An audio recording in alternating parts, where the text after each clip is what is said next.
Hello my viewers, আজ একটা এলজির 32 inch TV খুলেছি। সরি, এলজি নয়, এটা লোকাল কোম্পানির টিভি, কিন্তু এখানে এলজির ডিসপ্লে লাগানো আছে। ত্রিকোণ বোর্ডটা দেখলেই বুঝতে পারবেন। তো অ্যাকচুয়ালি প্রবলেম এই ত্রিকোণ বোর্ডেই রয়েছে। ত্রিকোণ বোর্ডে ভিজিএইচ, ভিজিএইচ, ভিডিডি এই ভোল্টেজগুলো রিলিজ করছে না। কিছু পিএফ শর্ট ছিল, তো সেই পিএফগুলোকে আমি ওপেন করেছি, যেটা হাত দিয়ে দেখালাম। ওপেন করার পর ভোল্টেজ রিলিজ করেছে, তারপরে দেখছি একটা ভোল্টেজ মিসিং আছে।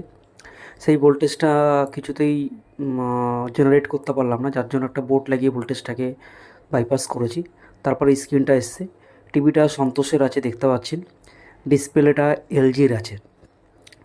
পুরো স্ক্রিনটা দেখাবো, তার আগে কী কাজ করেছি সেটাও একবার দেখাই।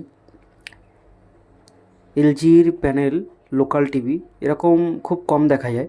যাই হোক, এটাতে আমি দেখতে পাচ্ছি বা পাশে যেই বোর্ডটা লাগানো আছে ওটা স্টেপ ডাউন ভেরিয়েবল বোর্ড আছে।